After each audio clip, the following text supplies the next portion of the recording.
Students, हमारा chapter पर्यावरण जनजीवन पर उसका प्रभाव। तो आज का जो हमारा टॉपिक है वह है पर्यावरण प्रदूषण। क्या है पर्यावरण प्रदूषण?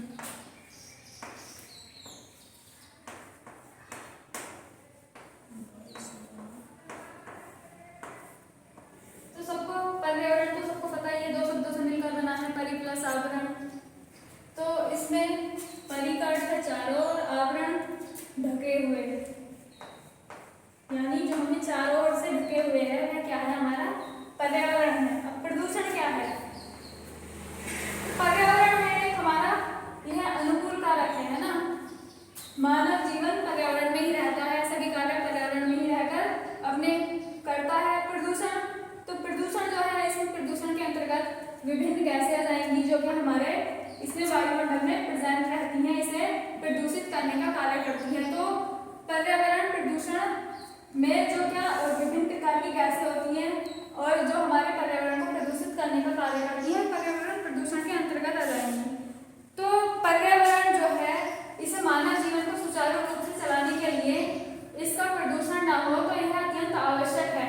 अब इसमें प्राकृतिक पर्यावरण में जो है हमारा, इसमें असामान्यता का विकसित होना, यह सामान्य से असामान्य अवस्था में पहुंच जाता है। किसी प्रकार की असामान्यता इसके अंतर्गत विकसित हो जाती है पर्यावरण की, तो है पर्यावरण प्रदूषित कहलाता है। तो मैंने बता दिया पर्यावरण प्रदूषण यही है, इसमें विभिन्न प्रकार की असामान्यता, सामान्य परिस्थितियों के विपरीत असामान्यता यानी क्या है? पर्यावरण प्रदूषण कहलाता है। अब इसमें यह जो है पर्यावरण प्रदूषण, इसका मानव जीवन पर कैसा प्रभाव पड़ता है? प्रतिकूल प्रभाव पड़ता है ना मानव जीवन पर।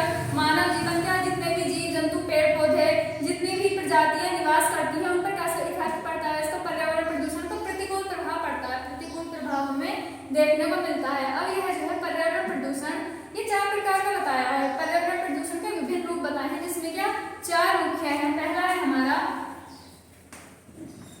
वायु प्रदूषण,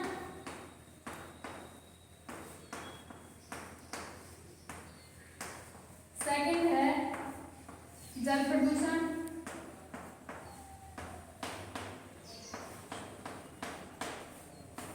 ऐसे ही थर्ड है हमारा ध्वनि प्रदूषण,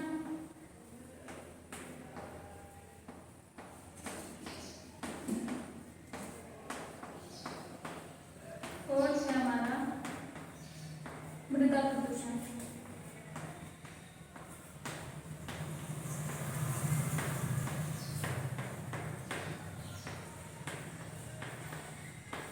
हमारे वायुमंडल में चाहे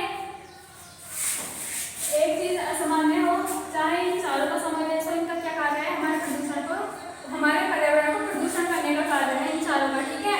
तो इसमें एक कारक भी हो सकता है, एक कारक से अधिक कारक भी हो सकते हैं, जो क्या चाहे एक कारक हो या एक से अधिक हो, इनका क्या कार्य है? हमारे पर्यावरण को प्रदूषित कर, पर्यावरण प्रदूषण, पर्यावरण हमारा प्रदूषित ही कहलाएगा, चाहे उसमें एक कारक का प्रवेश होना हो या इन चारों कारकों का। तो ये जो 4 हमारे प्रदूषण दे रखे हैं, 4 हमारे मुख्य प्रदूषण कहलाते हैं, जो क्या हमारे पर्यावरण को प्रदूषित करने का कार्य करते हैं, जिसे हम पर्यावरण प्रदूषित कहते हैं या प्रदूषण कहते हैं। अब इसमें हमारा फर्स्ट है पर्यावरण प्रदूषण में वायु प्रदूषण। तो वायु प्रदूषण क्या है?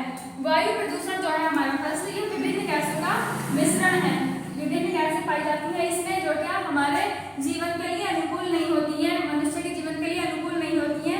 और यह जो है हमारे वायुमंडल में भी कैसे पाई जाती है ना, नाइट्रोजन गैस है सबसे अधिक मात्रा में, ऐसे ही ऑक्सीजन है, कार्बन डाइऑक्साइड है, जल वाष्प है। पर यदि इनसे अलग जो गैसें होती है, जो क्या हमारे स्वास्थ्य पर प्रतिकूल प्रभाव डालती है, जैसे कार्बन डाइऑक्साइड की हानिकारक गैस है ना, जिसे कि हम श्वसन क्रिया में छोड़ते हैं। और विभिन्न प्रकार की गैसें हैं, CO है, जो क्या ईंधन के जलने से मिलती है। तो यह कैसा इफेक्ट डालती है? प्रतिकूल प्रभाव डालती है, और जिससे वायु प्रदूषण को बढ़ावा मिलता है। अब यह वायु प्रदूषण क्या है? मैंने बता दिया, गैसों का असामान्य अवस्था में या सामान्य से अधिक मात्रा में होना, या इन गैसों का असामान्य होने क्या है? वायु प्रदूषण कहलाता है। तो यह हम श्वसन क्रिया में शुद्ध गैस जो है ऑक्सीजन गैस को ग्रहण करते हैं, और CO जो है कार्बन डाइऑक्साइड को छोड़ते हैं। अब यह जो है प्राणदायिनी गैस क्या है? हमारे स्वास्थ्य के लिए जो आवश्यक है वह O2 है,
दहन। तो दहन में जो जितनी भी जलने की जो प्रक्रियाएं आ जाती हैं वह दहन कहलाता है। जैसे क्या ईंधन, कोयला, अब ये मोटर गाड़ियां जो है इसमें भी हम विभिन्न प्रकार के जैसे कि डीजल हुआ, पेट्रोल हुआ, केरोसिन, मिट्टी का तेल, तो ये सब कैसे ईंधन को जलाने से जो गैस निकलती है वह है CO, या जिसे हम कहें कार्बन मोनोऑक्साइड। Carbon monoxide.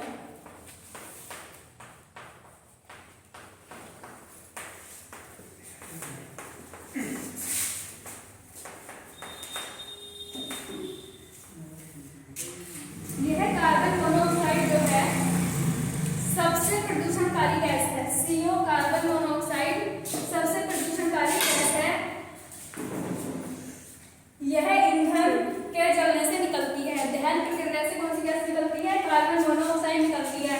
जितने भी हम ईंधन प्रयोग करते हैं, कोयला हुआ, पेट्रोल हुआ, कच्चा ईंधन, डीजल, CNG, PNG, LPG, जो सी भी हम गैस यूज करते हैं उनसे सबसे ज्यादा अधिक मात्रा में कौन सी निकलती है? कार्बन मोनोऑक्साइड निकलती है। आया समझ में?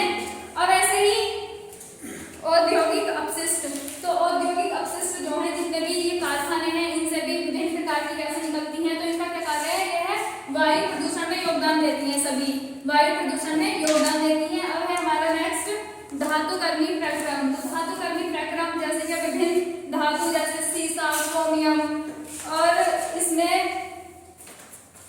विभिन्न प्रकार के आर्सेनिक, ये सब क्या है? प्रदूषण को बढ़ावा देते हैं। धातुएं हैं विभिन्न प्रकार की जिनसे क्या वायु प्रदूषण को बढ़ावा मिलता है, योगदान देते हैं। अब हमारा नेक्स्ट कृषि रसायन। तो कृषि रसायन में भी हम विभिन्न प्रकार के कीट उत्पादक यूज करते हैं। जैसे कि विभिन्न प्रकार के रासायनिक उर्वरक हैं, कीटनाशक पदार्थ हैं, कवक पदार्थ हैं, जो कि हमारे वायुमंडल में प्रवेश कर वायु प्रदूषण में योगदान देते हैं। अब है हमारा रेडियोधर्मी पदार्थ। तो विभिन्न प्रकार के जो हम परीक्षण करते हैं, विभिन्न प्रकार के परीक्षणों में हम रेडियोधर्मी पदार्थों का प्रयोग करते हैं। तो यह परीक्षण करते समय वहाँ हमारे वायुमंडल में प्रवेश कर जाते हैं, जिससे क्या वायु प्रदूषण को बढ़ावा मिलता है। ऐसे ही वनों एवं वृक्षों की निरंतर कटाई। तो वन जो है पेड़ है, ये जो जितने भी हरे पेड़ पौधे हैं इनका क्या कार्य है? ऑक्सीजन गैस हमें प्रोवाइड कराते हैं, कार्बन डाइऑक्साइड को ग्रहण करते हैं। कुल मिलाकर जो वायुमंडल का जो शुद्धिकरण है, वायुमंडल को शुद्ध करने का कार्य किसका है? पेड़ पौधों का ही है। तो जब निरंतर मात्रा में बहुत तेजी से इनकी पेड़ पौधों की कटाई होगी तो क्या होगा? हमारा जो पर्यावरण है प्रदूषित होगा, क्योंकि यह वायुमंडल जो पर्यावरण है हमारा, इसे प्रदूषित होने से कौन रोकते हैं? पेड़ पौधे। तो वनों की कटाई से भी हमारा जो पर्यावरण है वह निरंतर प्रदूषित होता जा रहा है, क्योंकि जनसंख्या में वृद्धि हो रही है और पेड़ पौधों में कमी आ रही है। अब है इसमें नियंत्रण। हम नियंत्रण कैसे कर सकते हैं? वायु प्रदूषण का नियंत्रण, कंट्रोल हम कैसे कर सकते हैं? तो इसमें हमें जैसे कि भवन निर्माण में हमें उचित प्रकाश, वायु की व्यवस्था करनी चाहिए, जिससे कि हमें शुद्ध वायु मिल सके और कार्बन डाइऑक्साइड को हम बाहर निकाल सकें। ऐसे ही जो हम धुआं आदि जलाते हैं, धुआं निकलता है विभिन्न प्रकार के ईंधन जलाने से, तो उनमें चिमनी की व्यवस्था करनी चाहिए, जिससे क्या जो अशुद्ध वायु है वह बाहर निकले। ठीक है। ऐसे ही पशुपालन जो है उन्हें हमें कुछ दूरी पर करना चाहिए, क्योंकि जो पशु जुगाली करते हैं उनसे भी हानिकारक गैस निकलती है। पशुओं की जुगाली करने से मीथेन गैस निकलती है, जिससे क्या इनका जो पालन है, पशुपालन, हम अपने निवास स्थान से दूर रखेंगे तो भी हम विभिन्न प्रकार की हानिकारक गैसों से बच सकते हैं। ऐसे ही जो हमारा मकान है, घर है, उसके आसपास ही हमें पेड़ पौधे लगाने चाहिए, जिससे कि हमें शुद्ध वायु के रूप में ऑक्सीजन गैस की प्राप्ति हो सके। ठीक है। ऐसे ही उद्योग जो है, उद्योग, कल कारखाने, इनसे अपनी जो घर है उनका भवन का निर्माण इन स्थानों से दूर बनवाना चाहिए। ऐसे ही जो सभी सड़कें हैं ये भी पक्की होनी चाहिए, क्योंकि कच्ची जो सड़कें हैं उन पर धूल, मिट्टी आदि के कण उठते हैं, जिससे क्या हमारा वायु प्रदूषण होता है, वायु प्रदूषण को बढ़ावा मिलता है। ठीक है। तो एक प्रदूषण मैंने कंप्लीट करा दिया है तुम्हें, वायु प्रदूषण। और यह जितने भी प्रदूषण है क्वेश्चन पेपर में बहुत ज्यादा पूछते जाते हैं, तो एक क्वेश्चन भी हमारा तैयार हो जाएगा।